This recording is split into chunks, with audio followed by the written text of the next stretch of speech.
El padre Fernando Vega, sacerdote católico, hombre de izquierda y de militancia en los sectores populares, fue asambleísta del correísmo, después, como muchos ecuatorianos, se desencantó y hoy es candidato a asambleísta nacional por la coalición de izquierda. ¿Cómo está, padre? Buenos días. Muy buenos días. Permítame preguntarle primero que nada, ¿cómo anda la campaña? Porque no se le nota a Alberto Acosta muy vibrante. Puede ser una percepción equivocada. Cuénteme. Bueno, yo creo que el estilo de campaña que nosotros hemos escogido no va precisamente por un estilo agresivo, sino más bien un estilo propositivo, ¿no?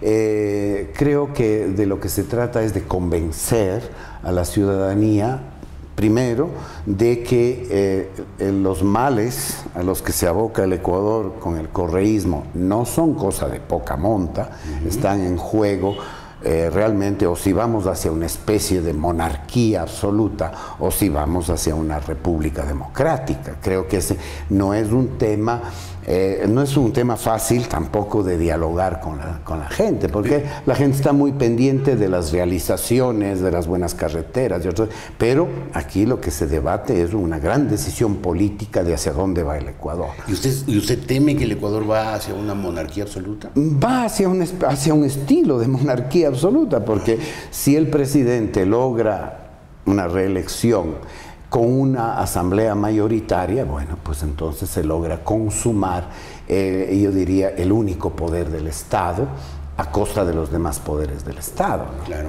Y eso, en buen romance, es un estilo, es un modelo monárquico del Estado, ¿no? Usted alguna vez me dijo, conversando fuera de las cámaras, que siente que el correísmo es un ensayo de vanidad. ¿Por qué? Porque en definitiva el presidente Correa quiere salirse con la suya, es decir, él quiere imponer una idea que es muy personal suya, un modelo de desarrollo que ha logrado convencer a su actual círculo rosado, ¿no es cierto? Y que no tiene que ver con el proyecto del pueblo ecuatoriano, que fue de alguna manera plasmado y recogido en la Constitución. Después de sus días se irá a Bélgica, es decir, él no está involucrado con un proceso vital del país. Él quiere demostrar que pasó por la historia siendo un presidente excepcional, que hizo lo que nadie hizo. Bueno, en definitiva, su aspiración es a modernizar el Estado en un modelo de tipo neocapitalista, post-neoliberal, pero al fin y al cabo alineado con las grandes líneas del capitalismo transnacional extractivista.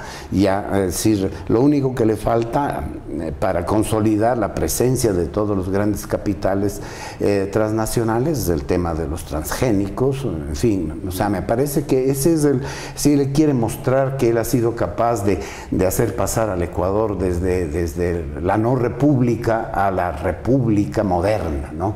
Pero en ese proyecto se sacrifican tantas cosas, ¿no? Tantas cosas. ¿Cómo qué? La democracia. La democracia. ¿Y eso fue lo que a usted le desencantó de este proceso? Desde el comienzo, es decir, yo no cabe duda que fui un ferviente, no digo un ferviente correísta, porque yo no fui elegido dentro de las huestes de País, nunca fui afiliado a País, sí estuve en Alianza País desde los movimientos que propiciaron mi candidatura en la SUAY, pero ya en la Asamblea vimos que yo me di cuenta de que no había espacio para el debate en aquellos temas que eran fundamentales para el presidente. Por un ejemplo claro, el tema de la consulta previa, bien informada, el artículo constitucional al respecto dejó mucho que desear y preparó el camino para que la consulta previa se convirtiera en una especie de socialización requisitoria, como en la época de la conquista española. Esto vamos a hacer en tu territorio, lo quieras o no lo quieras, ¿no? Y entonces muchos de esos aspectos pues hizo que yo ya no siguiera, por ejemplo, en el Congresillo, teniendo derecho por la votación que obtuve en el ASUAY, y me separé digamos. Luego continué un tiempo incluso asesorando el tema de migración, porque ha sido uno de los temas caros para mí, pero ahí también me convencí que el tema migratorio, la reforma a las leyes migratorias no eran prioritarias y se siguen aplicando las normas de la época de la dictadura, ¿no? Claro. Como en tantas otras cosas. Ahora, usted dijo hay que convencer. Así es. Pero también hay que vencer. Así es. ¿Hay posibilidades de hacerlo? Hay posibilidades. Yo creo que en este momento pueden ocurrir muchas cosas. El presidente no las tiene fácil. Es decir, me parece, yo veo al presidente de la República como un niño o como una madre que está inflando los globitos para la fiesta de cumpleaños de su hijo a través de un tubo, pero resulta que todos sus globitos están pinchados. Es decir, sus prefectos, sus alcaldes, sus candidatos asambleístas, pues el aire entra por un lado y se sale por otro. Entonces, sostener para Correa, solo con su prestigio y que lo tiene, pues que ha conseguido mantener, lograr inflar la campaña le es complicado para él. En cambio, nosotros estamos conversando con la gente, convenciendo para poder vencer. Pero en cambio, la campaña es muy desnivelada. Es evidente que todo, desde la estructura jurídica hasta las normas, hasta el tribunal electoral, todo ha sido hecho para la perpetuación del correísmo. ¿Cómo se le gana entonces? Bueno, pues mire, en ese sentido yo creo que también el Estado tiene y tal como se está llevando esta imposición avasalladora del poder estatal, del poder ejecutivo, tiene también sus límites. ¿Cuáles son esos límites? Precisamente la sobreexposición, la saturación, ¿no es cierto?, que contrasta permanentemente con la realidad que vive la gente. Es decir, la propaganda te hace ver que vivimos en Alicia y el País de las Maravillas, pero cotidianamente, yo venía ahora hablando con el taxista pues experimenta las dificultades, los problemas que tiene en trabajar cotidianamente frente a un Estado que se vuelve tremendamente represivo, donde la actividad cotidiana de toda la gente que se gana la vida, no porque el Estado le dé un trabajo, sino por su propia actividad, se ve coartada, atemorizada. Y esa gente, en cuanto se le explica y se conversa con ellos de que sí existen alternativas, porque el problema de mucha gente es que ya se siente por abrumada, podemos decir, por el peso del Estado, cree que no hay otra alternativa que bajar la cabeza y decir, no hay más remedio, esto es lo único que podemos tener a futuro. Y resignarnos a Correa hasta que él decida irse, ¿no es cierto? Porque, o sea, nunca. O sea, nunca. Bueno, mire, eso de nunca. Mire, creo que la vida le está pasando factura y no es que me alegre por eso, me solidarizo con la lucha del presidente Chávez, pero no se necesita que alguien te tenga a atentar contra el Estado o te tenga que pegar un tiro. La vida es así, somos pasajeros, somos seres mortales y cualquier afán de vanidad, de perpetuación. Por eso los reyes antiguamente, los faraones, para lograr sobrevivir a la historia, se hacían semejantes túmulos mortuorios. Claro. Es que no hay mal que dure 100 años ni cuerpo que lo aguante. Es decir, la vida continúa, no estamos en la misma coyuntura política del 2007, hoy cambiaron muchas cosas. Y el propio presidente, con su intemperancia, con sus decisiones viscerales, yo diría, es el mejor jefe de campaña de a quienes aspiran a sustituirle, porque todos los días que hace algo afecta la sensibilidad, afecta la economía, afecta la forma de vida, no solo de los grandes intereses. Parecería que más bien los grandes intereses están bastante bien con él. Sí, parece que sí.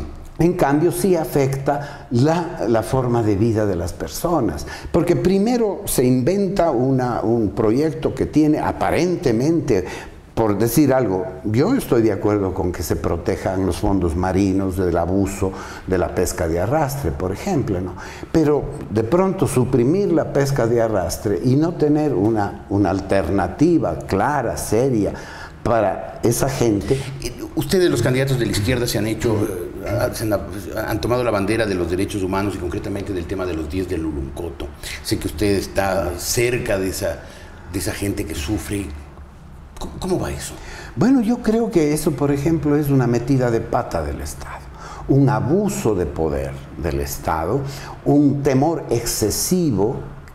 Y aquí lo triste es que el temor del Estado frente a una ciudadanía, que yo diría que la ciudadanía ecuatoriana es pacífica, es inocente. Aún en el supuesto caso de que los 10 de Dulum Coto hubieran reventado una bomba panfletaria durante la visita del presidente. Mire, hoy día hay unas bombitas panfletarias que se usan en las fiestas, ¿no? Usted jala una, explota un tubito y sale el picadillo. Claro. Bueno, ¿eso es atentatorio contra la seguridad del Estado? Me parece que no. Entonces, más o menos, una bomba panfletaria tiene ese objetivo, distribuir de una forma más alaraquienta y escandalosa la propaganda, ¿no es cierto? Bueno, entonces, pero no existen pruebas de que ellos hayan sido culpables de eso, no hay pruebas. Y sin embargo, el Estado abusa de su poder y instrumentaliza la justicia para mostrar su poder, ¿no? ¿A costa de qué? De los derechos de la ciudadanía. A costa de muchachos que, en definitiva, podían pensar diferente del Estado y hasta podrían pensar que la violencia es un camino, pero aún todo eso es pensamiento. Pues entonces, claro. Lo que pasa es que hoy, ya abandonando los principios del neoconstitucionalismo y del derecho penal moderno, que trata sobre todo de resarcir a las víctimas, ¿no es cierto?, y de reprimir y reconducir el comportamiento antisocial del delincuente y rehabilitarlo, hoy día se está imponiendo lo que se llama el derecho penal del enemigo, ¿no es cierto?, de Jacobs. Es una doctrina cuasi fascista, claro, donde las personas, los delincuentes, los supuestos delincuentes, son considerados tales por su peligrosidad, por su ideología, por su manera de pensar. No por lo que hacen, no por lo que hacen, sino por lo que potencialmente podrían hacer. Esto es realmente un retroceso hacia conceptos del derecho realmente peligrosos y retrógrados. Y muy represivos y muy peligrosos. Y muy sensibles de abuso. E inútiles. Porque además, claro, eso abre la puerta a la discrecionalidad. Claro.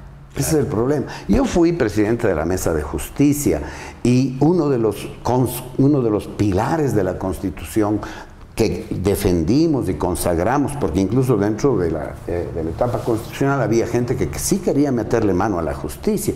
Constitución de plenos poderes, cambiemos los jueces. Nosotros dijimos, no, creemos las leyes que permitan que la justicia se autocontrole, se autodepure, pero de manera independiente. Independencia externa, no de sectores de poder privados, no del Ejecutivo, no del Legislativo, ¿no? Claro. Independiente, y que el Consejo de la Judicatura sea también un ente administrativo de control de procesos, etcétera, pero no pues un cuerpo colegiado, disciplinado, desde donde el mensaje es: el presidente te ve, claro, te observa, te observa. Y no ahí están las cámaras, el Consejo de la Judicatura te controla. Y lo curioso es que ya hay insinuaciones graves con amenaza, podríamos decir, de destitución, si no ejecutas las sentencias según las insinuaciones que vienen desde el poder, ¿no?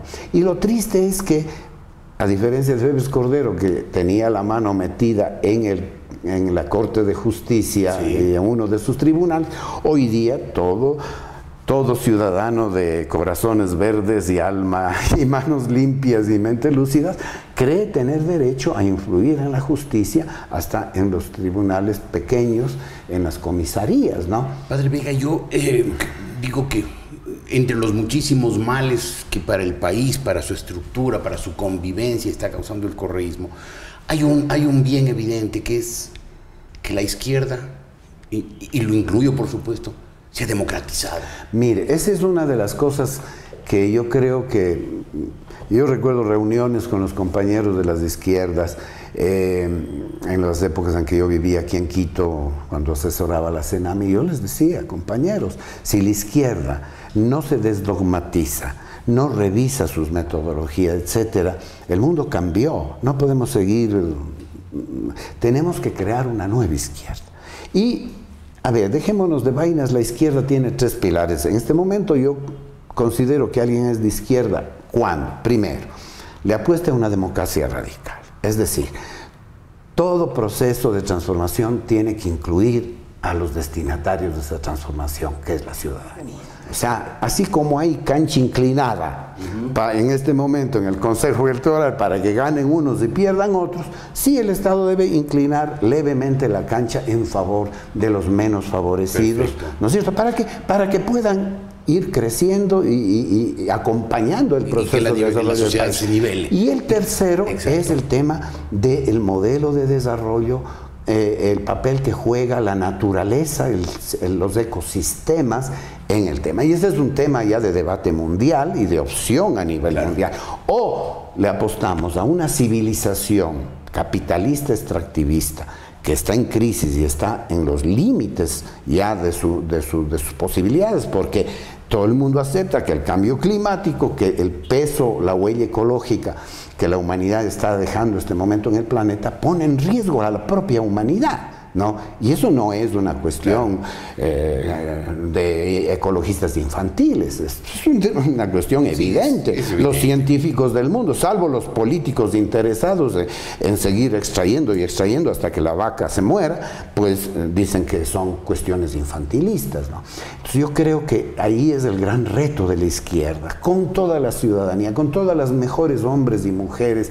Pero siendo democrática, tolerante, porque es que no hay respuestas ya construidas al respecto. Claro. Lo que hay son caminos alternativos. A ver, ¿cómo esta comunidad está viviendo en su entorno? ¿Cómo aprendió cómo ha recuperado sus tradiciones? ¿Cómo estamos proponiendo un modelo de desarrollo que no sea devastador, ¿no es cierto?, sino que sea coherente con las próximas generaciones, con la salvación de este planeta, en definitiva, ¿no? Entonces yo creo que la izquierda tiene esos tres pilares fundamentales. Lo demás son ideologizaciones. Es verdad, al músico el compás le queda. Por ejemplo, el MPD, puede haber sido el MPD todo lo que haya sido, pero ¿qué izquierdista no tiró piedras? ¿Qué izquierdista? Además, tiraron piedras para lograr cosas que hoy ya se están haciendo. Por ejemplo, mayor presupuesto para la educación. Qué bien, qué bueno oírles. Es muy interesante escuchar. Me hubiera encantado seguir, pero el tiempo se nos fue encima. Muchas gracias por haber estado aquí, Padre Vega. Y qué interesante saber que la izquierda, como usted dijo, se ha desdogmatizado. Creo que ese es un gran avance. Gracias por haber estado. Muchas gracias. El padre Fernando Vega es candidato a asambleísta nacional por la coalición de izquierda. ¿Listas número? Números 18-15 o 15-18. 15-18, 18-15. Así es.